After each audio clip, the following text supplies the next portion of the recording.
श्री गणेशाय नमः. हर हर महादेव.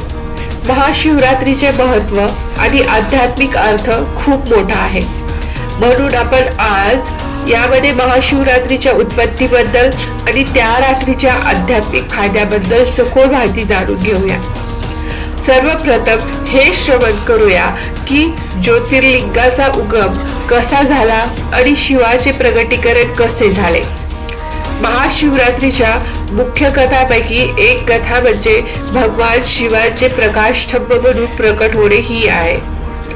एकदा ब्रह्मदेव म्हणजे सृष्टीचे निर्माते आणि विष्णुदेव म्हणजे सृष्टीचे पालनकर्ते यांच्यात श्रेष्ठ कोण यावरून वाद निर्माण झाला.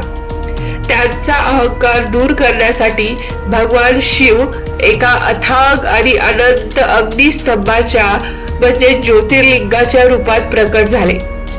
त्या अग्निस्तंभाचा शोध घेण्यासाठी ब्रह्मदेव आणि विष्णुदेव तयार झाले. असे ठरले की जो अगोदर स्तंभाचे टोक शोधेल तो श्रेष्ठ ठरेल. ब्रह्मदेव हंसाचे रूप घेऊन स्तंभाचे टोक शोधण्यासाठी वर गेले, तर विष्णुदेवांनी वराह रूप धारण करून जमिनीखाली मूळ शोधण्याचा प्रयत्न केला. दोघांनाही अंत सापडला नाही. मग सत्य काय होते? शेवटी दोघांना सत्याची जाणीव झाली की शिव हेच विश्वाचे अनंत उगमस्थान आहेत. ज्या दिवशी हे ज्योतिर्लिंग प्रकट झाले तो दिवस महाशिवरात्री म्हणून साजरा केला जातो. आता दुसरी गोष्ट समजूया, शिव आणि शक्तीचे मिलन कसे व का झाले आणि त्याची खरंच काय गरज होती. महाशिवरात्री हा दिवस भगवान शिव आणि माता पार्वतीच्या विवाहाचा दिवस मानला जातो. हे मिलन पुरुष म्हणजे चेतना आणि प्रकृती म्हणजेच निसर्ग यांच्या एकात्मतेचे प्रतीक आहे. आध्यात्मिक साधकांसाठी ही रात्र अत्यंत महत्वाची आहे, कारण या दिवशी ग्रहाची स्थिती अशी असते की मानवी शरीरातील ऊर्जा नैसर्गिकरित्या वरच्या दिशेने प्रवाहित होते. मग महाशिवरात्रीला जागरण आणि त्याचे महत्व काय आहे हे समजूयात. आपल्या पौराणिक ग्रंथात रात्रभर जागणे म्हणजे जागरण करणे याच्यासाठी काही विशेष कारणे सांगितले आहेत. जसे की पाठीचा कणा ताठ ठेवणे. असे मानले जाते की या रात्री पाठीचा कणा ताठ ठेवून बसल्याने ऊर्जेचा प्रवाह चक्रामधून सहजपणे वर जातो.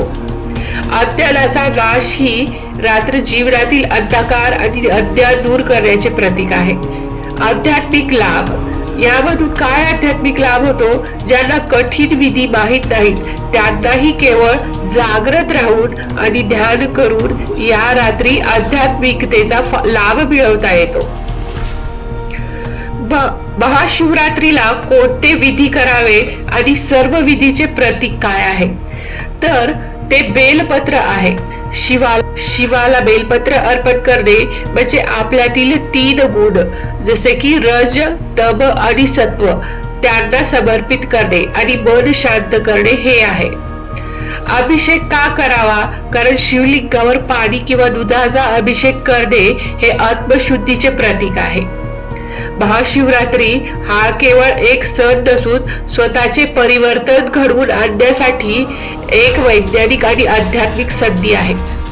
शिव म्हणजे ते जे नाही म्हणजेच शून्य, आणि ही रात्र आपला अहंकार विरघळवून अनंताशी जोडली जाण्याची रात्र आहे. आता ब्रह्मा आणि विष्णू यांच्यातील श्रेष्ठ कोण या वादाच्या कथेचा पुढचा भाग ऐकूया. ब्रह्मदेवांना मिळालेली शिक्षा कोणती होती हे समजून घेऊया.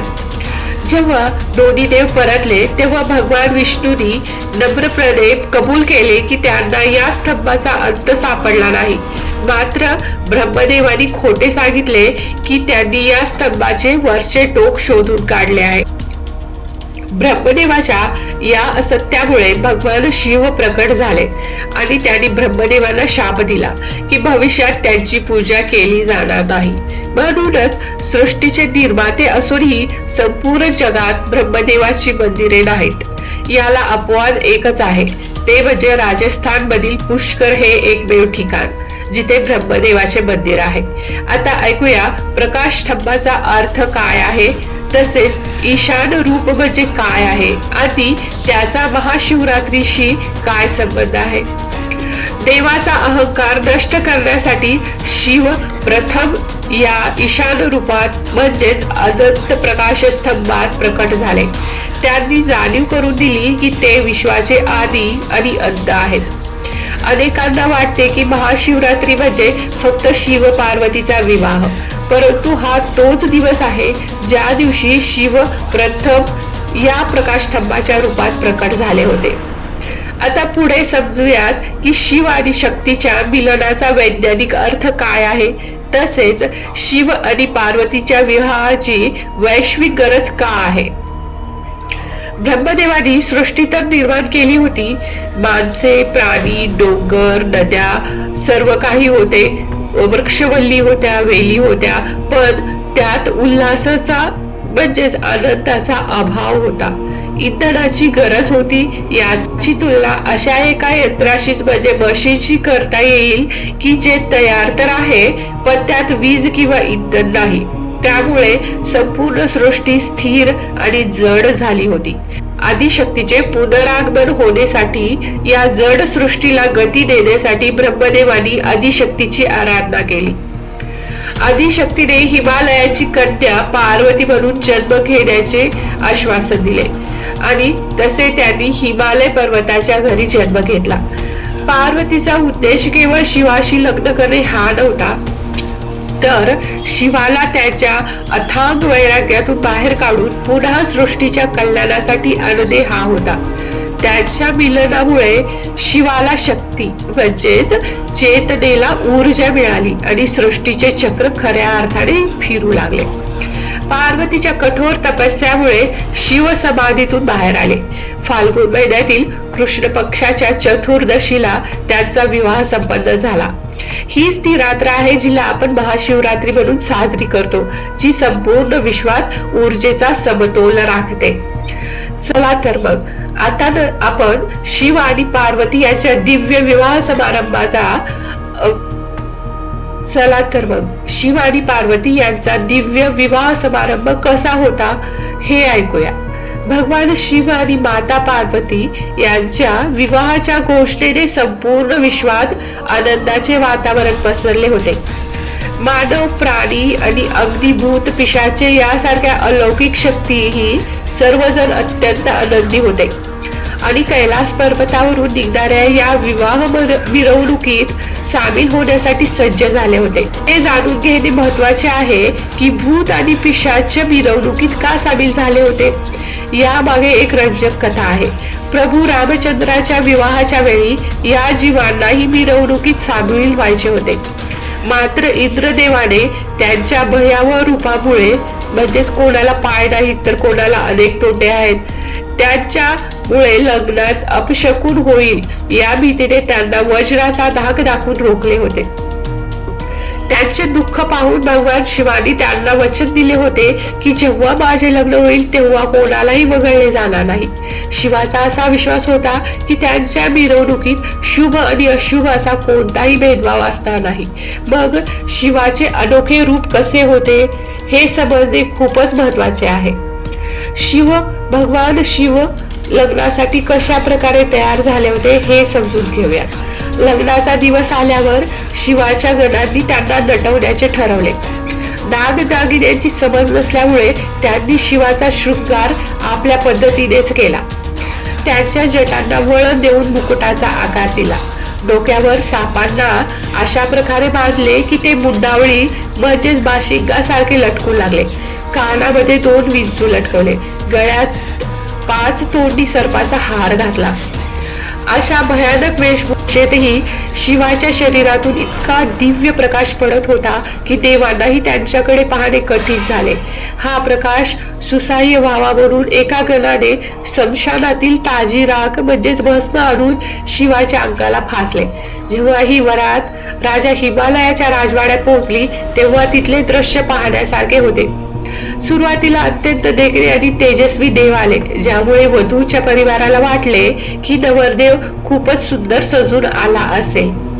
पण जेव्हा शिव आपल्या भूत प्रेतांच्या सैन्यासह तिथे पोहोचले तेव्हा ते भयानक रूप पाहून पार्वतीची माता मैनादेवी धक्क्याने मूर्छित पडली.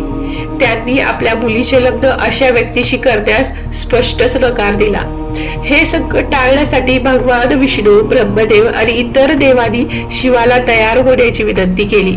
जेव्हा देवांनी शिवाचा शृंगार केला तेव्हा त्यांचे खरे दिव्य रूप प्रकट झाले आणि त्यांना चंद्रशेखर हे नाव मिळाले. शिवाचे ते मनमोहक रूप पाहून मैनादेवींनी आनंदाने या विवाहास संमती दिली. शेवटी भगवान शिवांच्या दयाळू स्वभावाचे वर्णन करणारी चित्रभानूची एक कथा ऐकूयात. चित्रभानू नावाचा एक शिकारी होता जो नास्तिक होता आणि कर्जात बुडालेला होता. महाशिवरात्रीच्या रात्री त्याला एका शिव मंदिरात शेजारील झाडाला बांधून ठेवण्यात आले होते. त्या रात्री त्याच्याकडून नकळतपणे शिवपूजेचे सर्व विधी घडले. बांधलेले असल्याने त्याने काहीही खाल्ले नाही, म्हणूनच उपवास घडला. मंदिरात भक्त रात्रभर ओम नमः शिवाय जप करत होते.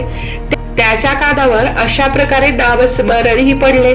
जागृत राहण्यासाठी तो बेलपत्राची पाने तोडून खाली टाकत होता, जी तिथेच असलेल्या एका गुप्त शिवलिंगावर पडत होती. हे सर्व त्याने जाणीवपूर्वक केले नसले तरी त्याच्या हातून घडलेल्या या पुण्यामुळे मृत्यूसमयी शिवाचे गण त्याला स्वर्गात नेण्यासाठी आले.